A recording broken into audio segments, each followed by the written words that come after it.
nos alegra la barriguita, digo yo.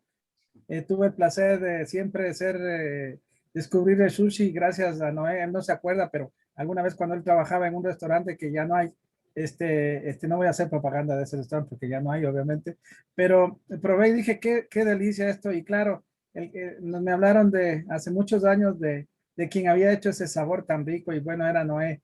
Y desde ahí, bueno, para acá la vida de Noé nos va a contar un poquito. Sabemos que entre nuestros alumnos están mucha gente que quiere y ama la cocina y entonces el país tiene un potencial tan fuerte. Yo pienso que en América Latina Perú ha sido el referente porque ha hecho ese impulso hacia la gastronomía. Yo creo que aquí el líder de todo esto es también Noé. Y desde ya, Noé, te queríamos agradecer por este tiempo. Yo sé que es un tiempo que tú nos lo das de manera desinteresada y lo apreciamos doblemente y queremos que, por favor, tú nos ayudes contando tu historia y la gente está deseosa de saber y al final tener muchas preguntas también de las redes también vamos a ver. Y pues nada, dale la bienvenida a un referente que, insisto, es algo, una historia excelente y que Noel les va a contar un poquito en su manera de ser. Noel es bastante, yo digo, habla poquito a veces, ¿no? Pero le vamos a sacar un poco más, que hable bastante ahora y que nos cuente un poquito de su historia, dado que, como digo, no quiero seguir hablando, mejor. Noé, muchas gracias por estar aquí con este grupo de jóvenes y te agradecemos de corazón que estés aquí. Por favor, si eres tan amable, comienza con tu historia, cuéntanos, siéntete libre que este es un espacio para ti. Muchas gracias. Listo, gracias. Buenas tardes y gracias por la invitación.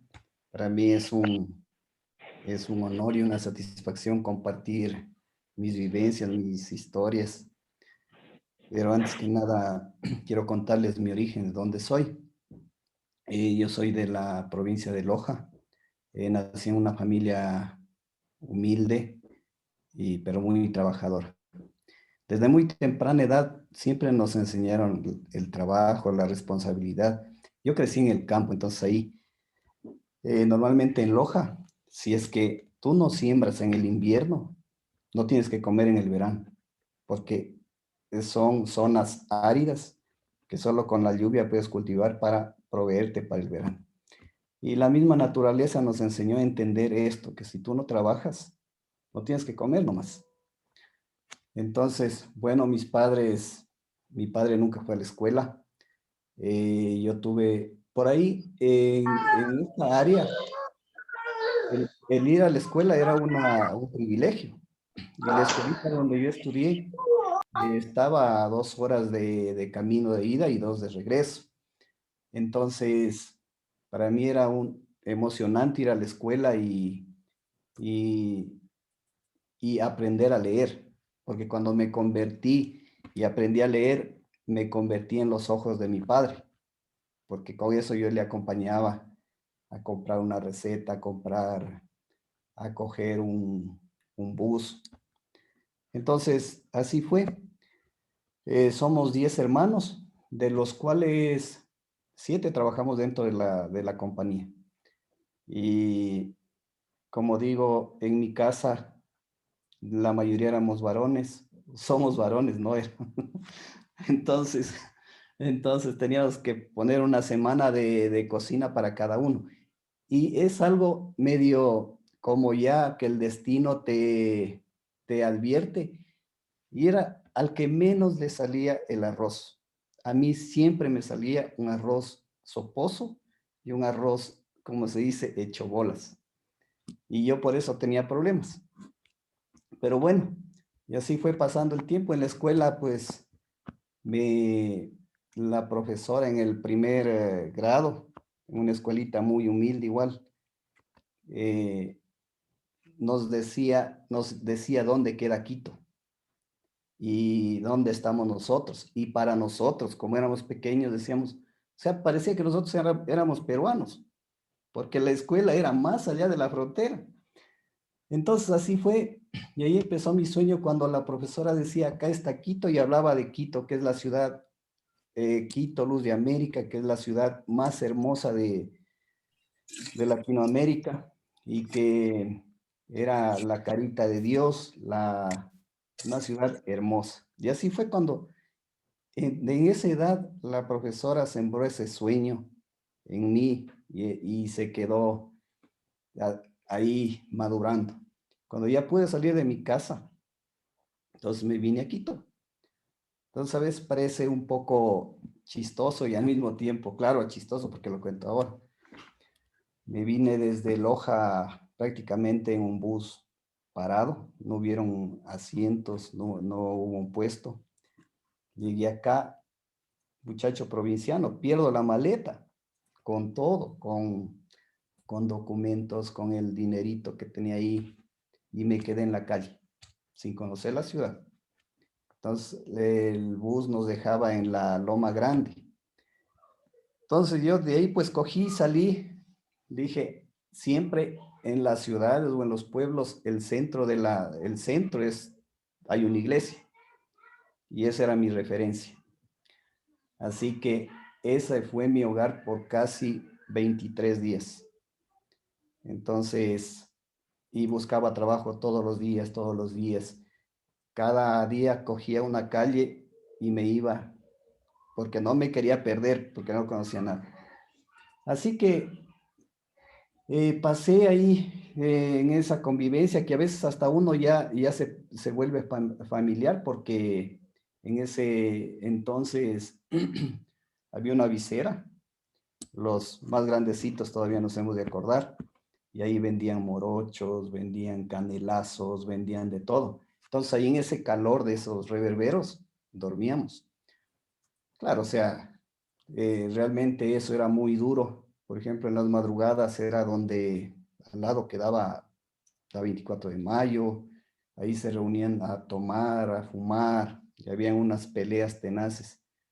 Entonces, uno para pasar desapercibido tenías que quedarte ahí medio dormido o te invitaban a tomar, te daban, pero bueno, o sea, eso fue para mí una vivencia. Yo creo que ahí es donde salta o vienen los recuerdos y los consejos que te dan tus padres, ¿no? Dice, o sea, cuidado con el alcohol, cuidado con la droga, cuidado con hacer lo incorrecto. Entonces, y así fue, hasta que un buen día, o sea, yo tenía que pedir para la comida, o sea, y qué difícil que es a veces cuando tú eres sano y pides para un pan, o sea, lo que te ganas es un insulto, o sea, la gente te insulta y qué vergüenza, pero ahí yo digo, cuando tú tienes hambre, no te importa nada porque quieres ese día, o sea, tu, la parte, o sea, tu primer pensamiento es, ¿qué como hoy? ¿Cómo le voy a hacer? Entonces, y así fue pues como empecé. Eh, cada 2 días me iba a bañar al Machángara y a mí se me hacía algo familiar porque era limpio en ese entonces. Y se me hacía familiar porque había gente lavando en el río. Y hasta nos bañábamos. Y además de esto, eh, era se me hacía muy familiar porque nosotros solíamos ir con mis padres, mi mamá, mi papá y mis hermanos a lavar a un río de allá, en mi tierra, pero. Entonces, y así fue hasta que encontré mi primer trabajo. Realmente eso fue como haberme sacado la lotería para mí después de pasar tantas cosas. Y para que el Señor me dé el trabajo, pues me dio un poco de apertura, porque cuando tú pides trabajo, si no tienes documentos, o sea, es fregado. Bueno, él me dijo, si, si eres ladrón con cédula o sin cédula, me vas a robar.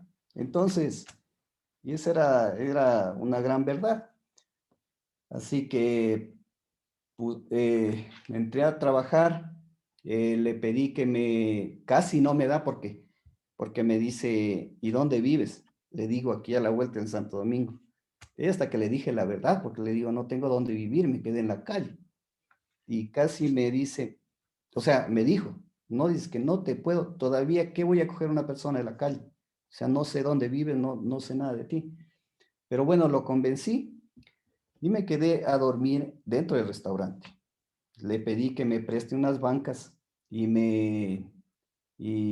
por ahí me prestó una cobija y así fue cuando empecé. Y claro, o sea, la sorpresa de él fue que yo me levantaba a las 5 de la mañana y ese restaurante, o sea, estaba nítido al siguiente día. Vendíamos almuerzos, asábamos pollos y así fue. Así que en ese, en ese entonces era un restaurante que era muy concurrido y le iba súper bien. Me convertí en el hombre de confianza de él y créanme que la primera vez que dormí dentro de ese restaurante, con esa temperatura perfecta, ese olor a comida, entré de pocillero. Entonces, como estaba tanto tiempo sin comer una buena comida, para mí era el mejor puesto que me hubieran dado. Y así trabajé ahí 3 años y hasta que me fui a trabajar al bus, luego me fui para entrar al Oro Verde. Eh, Estaba en construcción y yo presenté pues, y yo decía, yo digo, ¿cómo? Yo lo que quiero sobre todo recalcar es cómo tú cuando dices quiero esto y lo persigues, lo consigues. Entonces estaba en Esqueleto el Oro Verde en ese entonces. Así que y recibían carpetas.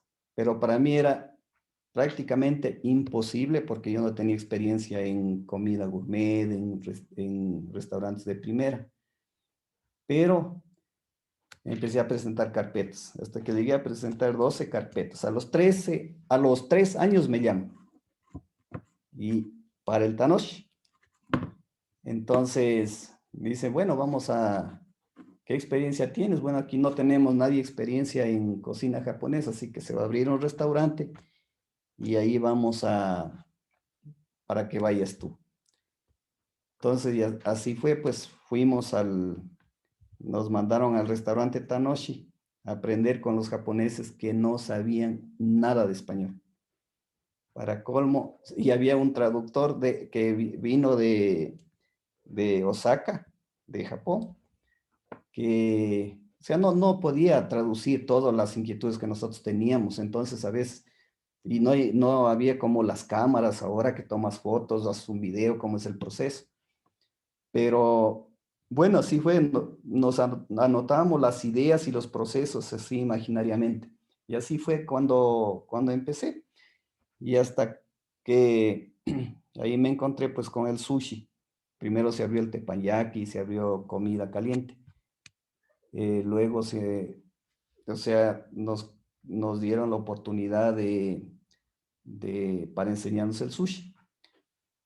Y bueno, el japonés trajo un pescado crudo, lo fileteó, lo puso en un plato. Y yo decía, ¿y dónde está el sartén para que lo cocine?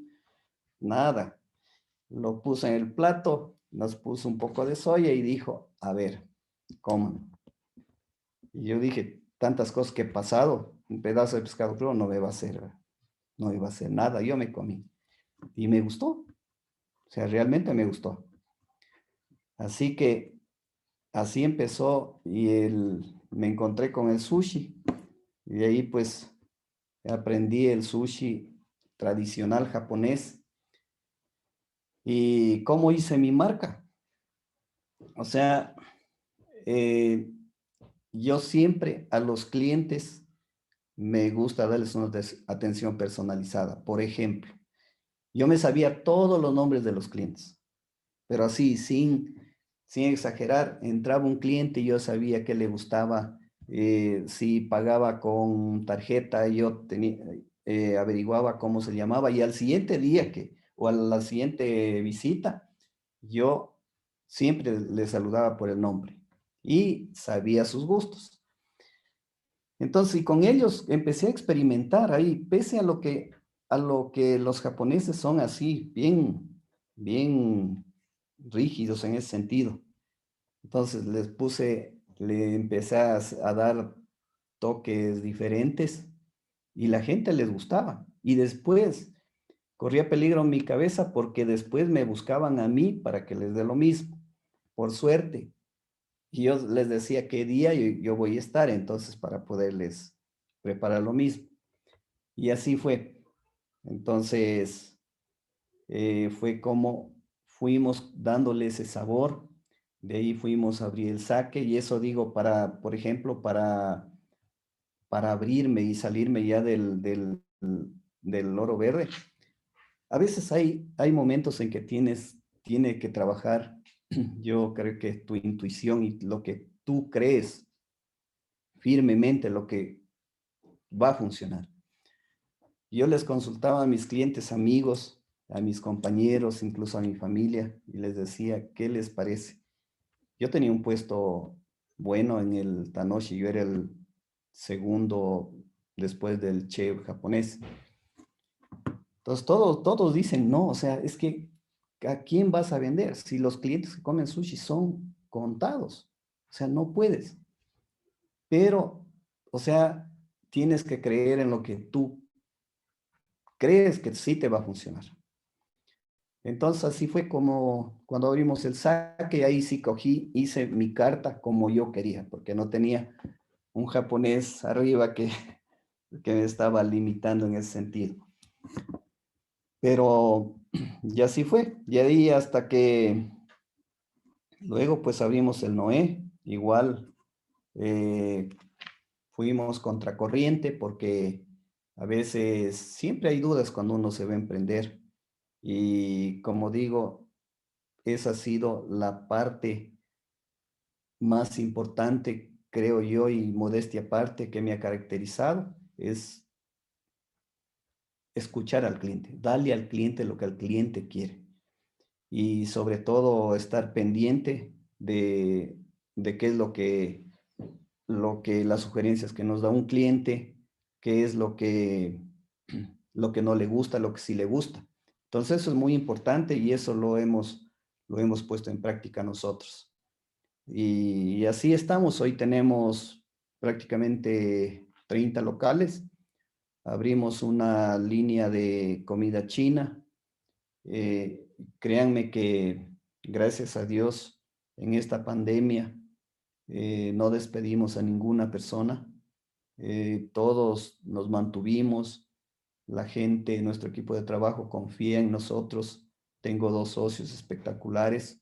Tengo, o sea, un gran equipo de trabajo, la verdad. Y eso digo, gracias a Dios, hemos tomado las decisiones más acertadas porque la mayoría de colegas muchas de las veces cogieron y lo que hicieron es topar la parte de recurso humano, pero en nuestro caso no tratamos de que todo saliera adelante.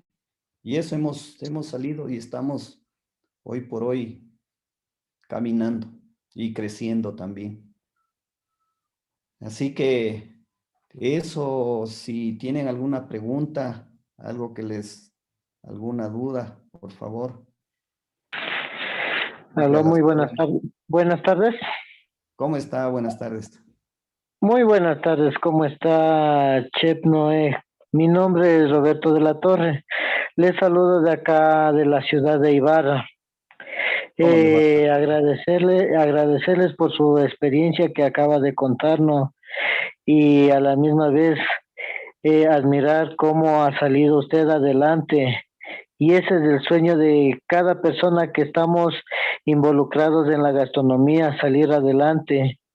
Pero ahorita con esta pandemia nos ponen muchas limitaciones, aunque nosotros trabajemos mucho, muy duro.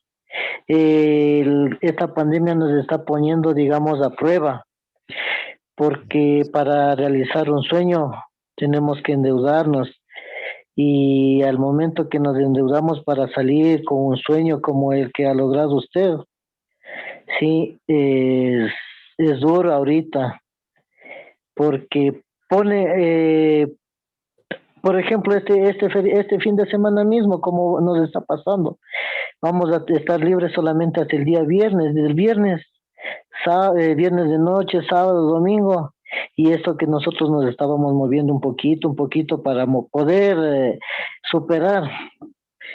Es duro y a la misma vez ver como personas como usted han logrado. Muchas felicitaciones y como le digo, y usted dice, en la pandemia no ha despedido personal. Hay muchas empresas que lo hicieron y soy uno de ellos, que llegó la pandemia, nos dijeron, ¿sabe qué? Les vamos a llamar y hasta el momento nunca recibimos una llamada y lo único que se declararon fueron en quiebra. Lo único que quiero decirle felicitaciones y esperemos todas las personas que estamos involucrados en la gastronomía cumplir nuestro sueño. Eso nomás es chef. Muchas gracias, Roberto. Gracias por su observación. Gracias igual. ¿Les parece si empezamos entonces la ronda de preguntas? No está atento a nuestras preguntas, entonces si empezamos a escribir en el chat, podríamos leerlas para que Noé nos ayude con las respuestas. Entonces, amigos, este es el momento de hacer las preguntas que necesitamos. Tenemos aquí algunos krugerianos que están en Kruger School, que están muy interesados en esta parte de la gastronomía, entonces esa sería una buena oportunidad para hacer las preguntas que consideren necesarias. Estamos atentos, amigos. Si me permiten, Maggie, bueno, muchas gracias, Noé, por su entrevista, también le felicito y para nosotros, bueno, para mí es un deleite cada vez que visito alguno de sus restaurantes. Noé, si usted pudiera darle un consejo a los jóvenes que quieren emprender, que quieren hacer algo diferente, por ejemplo, en su campo, en lo que tiene que ver con la gastronomía, ¿qué les diría? Verán, yo creo, a veces nosotros vamos con la mentalidad de competir con el vecino, de competir o de bajarle clientes al otro restaurante. Yo pienso que no debemos pensar así. O sea, uno tiene que volverse más creativo antes que competitivo. O sea, nosotros dar otra alternativa, dar cosas diferentes. ¿Por qué? Porque cuando uno piensa, yo creo que Dios siempre te ayuda cuando ve tu corazón.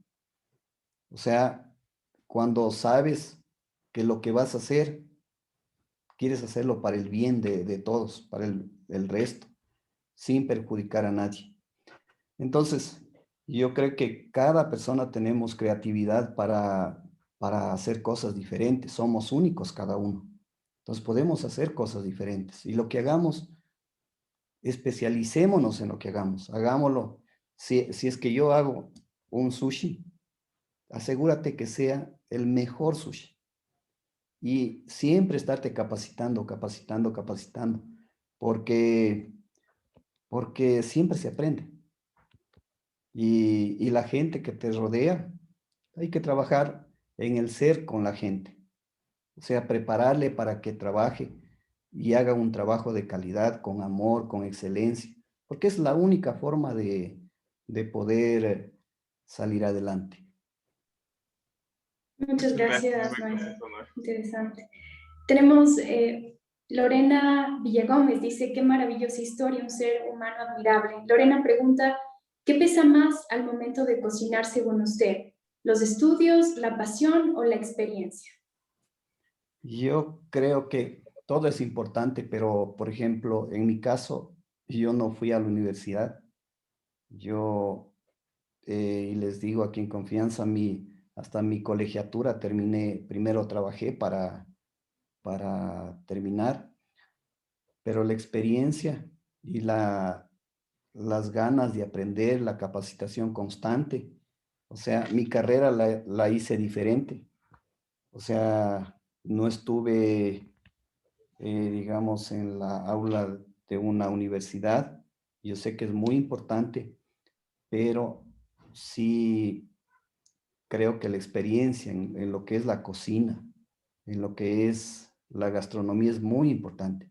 ¿Por qué? Porque a veces y con todo respeto, no quiero que piensen algo diferente, sino más bien el gusto que le pones a las cosas es muy importante, la pasión que le pones a las cosas. O sea, siempre eso marca la diferencia. Excelente, excelente. No sé si Vamos. Sí. quedó claro, porque la experiencia para mí es muy importante. Excelente.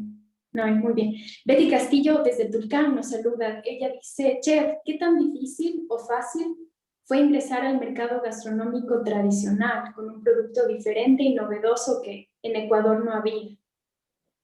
Sí, eso a veces, yo por eso creo mucho en que hay que ser creativo antes que competitivo. Entonces, por ejemplo, cuando nosotros sacamos los rollos, que como la gente cuando escucha sushi cree que es todo crudo, entonces sacamos nosotros rollos tempurizados. Por ejemplo, y así enganché a muchos clientes que hoy son expertos en comer sushi. O sea, comen todo lo crudo. Y, y siempre empezaron así. Pero siempre hay que dar cosas diferentes, una alternativa diferente, porque no podemos, yo creo que así copias una parte, pero tiene que ser súper diferente, bien hecho. Eso, y los clientes luego porque si tienes dos restaurantes que son igualitos, entonces a veces no tienes esa ventaja competitiva y ese valor agregado que tienes que darle a tu producto. Entonces creo que con eso es muy importante poder salir al mercado. Buenísimo. Ian nos pregunta también, ¿qué me aconseja para empezar un negocio? Ian está, me parece que en el colegio, David, Ian Sí, está muy él es uno de interesado en nuestros crear. estudiantes que está, de hecho, justo estábamos creando ya su tienda virtual de pasteles y quiere enfocarse en la Ah, pastelería, galletas y toda la parte de repostería. ¿Qué le ah, recomendaría a uno de nuestros estudiantes? qué bueno. Principalmente, yo pienso que para emprender algo hay que tener, como dije hace rato, súper especializarte en lo que vas a hacer. O sea, eso es principalmente. Si pones un negocio, tienes que saber para emprender todo lo que implica el negocio. Claro, de ahí la parte financiera también, porque cuando necesitas costear un plato y para poner un PVP tienes que saber tener clarísimas esas, esas fórmulas. En mi caso, yo costeaba en papel y en un cuaderno, pero hoy por hoy hay muchas facilidades. Eso, o sea, especialización y la locación. Y pienso que hoy por hoy, por ejemplo, a nosotros nos sacó de apuros lo digital. O sea, nosotros estamos emprendiendo con cocinas virtuales que ni siquiera son mucho más baratas y la renta sobre todo, la infraestructura, la construcción y despachamos a domicilio. ¿Podría explicarnos un poquito más cómo funcionan las cocinas virtuales? Muy Sí, interesante. por ejemplo, una cocina virtual puede ser un local. Hay gente que lo hace desde su casa, ¿no? Lo que sí hay que hacerlo, claro, eso digo, hay que ser en ese sentido muy minucioso en la parte de BPMs, o sea, no puedes obviar eso y hacerlo bien hecho, porque eh, eso también, como no hay controles en este tema, a veces se da para un mal producto y todo eso. La gente tiene que confiar en tu producto, porque no es como un restaurante. En el restaurante ya te cae el alza, hay controles de las entidades que controlan BPM, limpiezas, que todo esté en regla. En cambio, en una cocina virtual, tú eres el responsable. Y nosotros, pues, como les estaba comentando, estamos con estas cocinas virtuales que las montamos en cualquier sitio de la ciudad, sobre todo cerca de las zonas calientes, o si no, en nuestro caso, para penetración en el océano azul, que decimos nosotros, que es gente que no ha probado el sushi, pero que le gustaría probar, o a veces no se avanza de los locales que teníamos, no se avanza a llegar hasta sus domicilios. Entonces, para eso son las cocinas virtuales, es como para ampliarle el servicio del, del delivery. Y en nuestro caso, pues, eso digo, nos está yendo muy bien, incluso con la nueva línea de cocina china, nos está yendo muy bien, la verdad. Perfecto, Noé. Gracias amigos por la participación. Tenemos algunas preguntas interesantes. Isabela pregunta si alguna vez se cuestionó sobre sus decisiones. Sí, yo muchas veces, porque yo cuando no tenía que comer, yo decía, chuta, ¿para qué me vine a esta ciudad tan bonita que me dijeron que era? Además que ha sido helada, porque yo venía de un sitio caliente. Entonces decía, Dios mío, capaz que me regreso en mi casa, por lo menos tenía un yuquita verde, frijolitos, y acá no tenía nada. Entonces ahí es cuando te cuestionas y dices, chuta, me regreso, pero no tengo ni dinero. Pero bueno, y ahí es cuando decides, no, o sea, me quedo aquí y no me voy a regresar con las manos vacías. Entonces, hay momentos en que sí te cuestionas muchas cosas, pero lo más importante es cuando tú decides algo, quemar todas las barcas. Y yo pienso que es como templar el carácter cuando te tocan las dificultades y sigues adelante. Pero tienes que resistir. Excelente. Daniela Barrera de Guayaquil nos hace una reflexión, nos dice que qué buena la historia que nos contó Noé, esto nos ayuda a nosotros a saber que sí podemos lograr nuestros objetivos siempre y cuando nos guste algo. Sofía Torres pregunta, además de felicitarlo por el maravilloso trabajo, ¿cómo supiste que tu pasión era la cocina? ¿Y crees que hay alguna señal para dejarnos llevar por nuestras pasiones? Sí, yo creo que a veces, por ejemplo, yo siempre digo, mi profesión salió desde mi casa y desde niño, porque cuando salí afuera, eso era lo único que sabía, yo no sabía nada más. Entonces me gustó la cocina y es curioso porque cuando nosotros salíamos a Cariamanga, no sé si es un cantón de la ciudad, salíamos del campo a Cariamanga y era la única vez que comíamos rico porque comíamos una sopa de fideo con costilla de res, algo así era, pero qué delicioso. Y eso, y yo decía, ¿cómo serán de felices estas señoras que trabajan aquí? Qué rico. Y claro, y de ahí pues, o sea, ya viene esas ganas por seguir esto, ¿no? Y a veces yo también siempre digo, es que a veces el poder del hambre es poderosa y dices, chuta, tengo que moverme y tengo que hacer las cosas. Entonces yo creo que sí, los sueños nunca se quedan dormidos. Ese sueño que hayas tenido de pequeño, de ese algún rato va a despertar. Y a veces uno, por ejemplo, en mi caso, yo digo, chuta, cuando regreso a ver todo para atrás, digo, todo fue una, metas que se han cumplido, pese a las dificultades, por ejemplo. Y yo les digo, les cuento así en confianza, mi papá, un gran padre, pero yo pienso que era el hombre más pesimista que puede haber, porque yo quería aprender a ser chofer primero. Y él me decía, no, no, no, no, es que tú eres flaquito, tú eres, tú, e- tú eres pequeñito. Dice, nunca un chofer tiene que ser así, grande, dice, para que se siente en un carro. Entonces, tranquilo, Ernesto, no, no.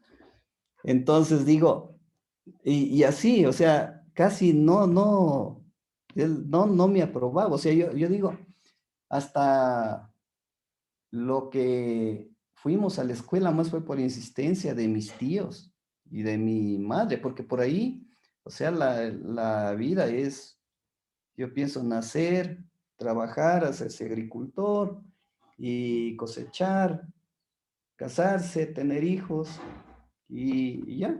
Entonces yo siempre me cuestionaba desde muy pequeño, digo, es que no puede ser así, no puede ser así la vida, debe haber algo más allá porque solo veíamos las colinas, algo más allá de estas colinas. O sea, y eso se me metió en la cabeza y dije, o sea, mi primera meta era salir a explorar, porque no, y yo como ya era el que ya sabía leer, ya sabía, me cogía los periódicos que a veces llegaban, pero periódicos de hace un mes. Entonces, entonces ahí yo ya me iba poniendo pilas, como se dice vulgarmente. Así Excelente que eso. historia. Vemos un poco las reacciones, ¿no? De las personas que tienen su cámara encendida y en realidad está tocando corazones. Muchísimas gracias. Enzo también pregunta, ¿cómo se asegura de mantener la misma calidad en todos sus restaurantes? ¿Es posible supervisar personalmente el proceso de producción en cada sucursal? Sí, hoy por hoy tenemos todo automatizado. Yo pienso que el sistema informático es muy importante para llevar un negocio de este tamaño y para llevar los controles. Y sobre todo yo siempre creo en el equipo humano, porque yo creo que en la selección y en la formación de la gente es muy importante, porque yo pongo el ejemplo cuando abrimos Noé, abrimos eh, 7 personas. 7 personas y hoy somos más de 800. Y, y los preparamos. Yo creo primero en la preparación, que tengamos todos, incluso el pocillero, incluso el guardia, tengamos todos la misma visión. ¿Por qué estamos trabajando aquí? O sea, trabajar en ellos es muy importante para tener un equipo fuerte, un equipo consciente que siempre te va a respaldar, te va a cuidar las espaldas. Yo no soy de la idea de que la gente tiene que trabajar por miedo ni porque mi jefe me está viendo, sino más bien ese empoderamiento. Y eso toca trabajar desde la persona, porque de la otra forma no funciona. Así que eso es lo que les puedo compartir. Excelente. Tenemos algunas preguntas, voy a hacer las que no se repiten tanto. Roxana Benítez de Esmeraldas dice que por supuesto debe felicitar por la franqueza que nos cuenta y su historia de vida. Ella pregunta, ¿fue difícil insertar la cultura japonesa en la cultura gastronómica de Ecuador? Ella, como es de Esmeraldas, dice, ¿cómo logra funcionar nuestra comida típica con la comida gourmet y posicionarla a nivel del país?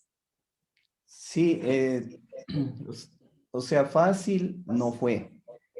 Por ejemplo, hay que trabajar mucho, yo pienso, con el servicio personalizado, es cuando el cliente confía en ti. Y yo tenía la ventaja de que a veces, o sea, el cliente iba y dice, no, prepárame tú, prepárame lo que tú quieras. Entonces yo ahí aprovechaba y hacía las fusiones. Y eso va penetrando en el mercado. Entonces siempre yo digo ser diferente. Entonces, por ejemplo, buscar ese saborcito que le gusta a la gente. Porque si yo les digo, yo hubiera puesto el sushi tradicional, chuta, no estuviera contando aquí la historia. O sea, le busqué ese switch para que le guste al resto de gente. Y claro, o sea, se fusiona lo japonés con productos ecuatorianos, claro, de primerísima calidad igual. Y sobre todo, la base de la cocina japonesa no se puede mover, porque lo que sí puedes agregarle un producto eh, nacional. Les pongo un ejemplo. Por ejemplo, nosotros utilizamos la salsa de maracuyá, que le gusta mucho a la gente. La salsa es nacional. Claro, el langostino, el atún, que es de acá, pero de ahí hasta el arroz es importado, la soya es importado, el jengibre es importado.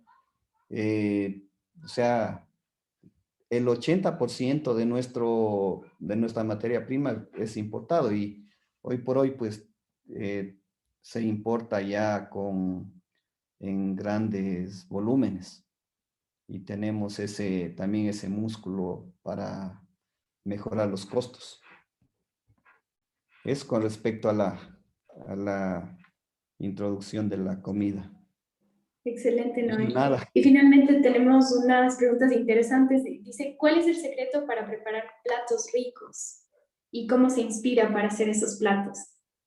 Yo creo que el secreto es también que a veces del mismo cliente vienen sugerencias, vienen ideas. Yo me acuerdo la sopa Kamazuki, por ejemplo, que tengo ahí, que le gusta mucho a la gente. Vino un día un señor y me dijo, que es cliente muy amigo. Verás, dice, estuve en Buenos Aires y probé esta sopa, dice, pero era así, le digo, y ahí, o sea, uno se esmera, ¿qué nomás tenía? ¿Con qué iba? ¿Saborcito a qué tenía? Dice, era así, medio con un toquecito dulce, sabía coco, dice, pero tenía unos mariscos. Ya le digo, la próxima vez que usted venga, yo le voy a tener la sopa y usted me da el visto bueno. Y así, a veces los mismos clientes te abren el camino. Y sobre todo, yo pienso que hay que seguir buscando alternativas para dar a la gente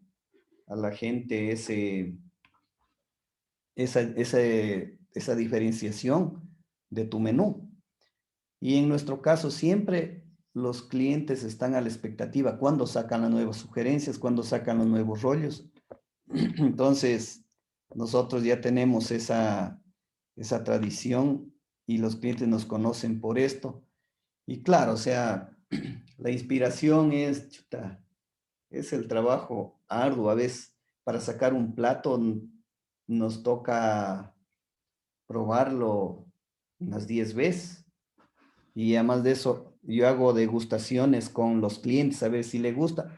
El problema de que cuando se hace la degustación con los clientes que son amigos, yo me busco a los más fregados, a los que más complicados son. Entonces, porque ellos sí me dicen la verdad, porque los que ya son a veces por consideración te dicen, no, excelente, está excelente, dale, saca. Voy por acá y de ahí me busco los clientes más complicados. Entonces, no. Dice, pero ahí tienes que ver cómo le mejoras. Y así, o sea, se va con eso. Y claro, o sea, uno también tiene que concentrarse. Yo, por ejemplo, me voy a probar un plato cuando estoy bien almorzado o cuando estoy bien cenado. Más es después del almuerzo, porque ahí no me lo como por hambre. Me lo como porque realmente, y me doy cuenta que sí está cuando ya me estoy acabando el plato. Entonces, para que no te lo comas por hambre, cómetelo por satisfacción, porque la gente a tu restaurante no va. Ustedes saben que a un restaurante no vas por hambre cuando quieres, vas porque quieres tener una satisfacción, una experiencia, momentos bonitos. Entonces, eso hay que tener mucho cuidado ahí cuando se sacan los platos. Excelente, Noé. Tenemos algunos mensajes. está trayendo bastante inspiración. Daniela Barrera dice que su historia le ha inspirado, a ella le encanta la pastelería, su sueño es tener una pastelería propia, empezar su propio negocio, y dice que así quiere enorgullecer a su madre. Es muy interesante, Noé. Esas son las preguntas que hemos tenido, amigos. Agradecemos muchísimo su participación.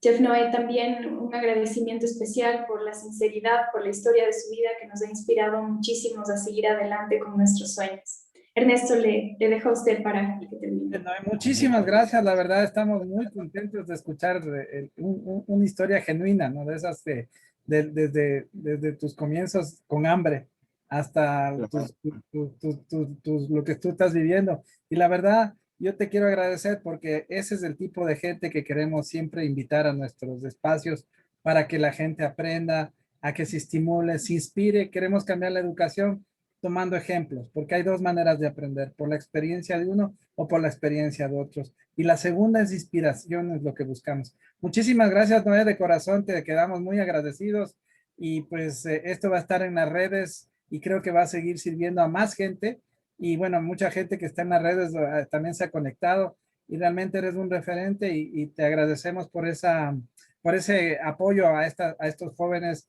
emprendedores de Kruger School. Te agradecemos muchísimo, Noé, muy amable, ¿eh? Con mucho gusto y les deseo muchos éxitos en lo que quieran emprender y sobre todo, yo, como les dije, siempre marcando una diferencia, es el único camino. No competir, sino más bien ser creativo.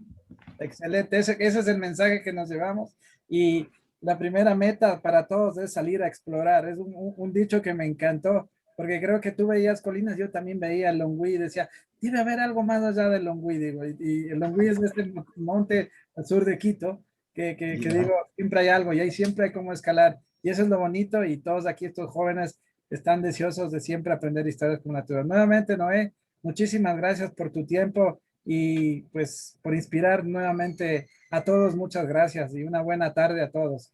Muchas gracias. Excelente tarde a todos. Gracias, Noé. Muchas gracias, Noé. Que pasen bien, amigos. Hasta luego. Gracias.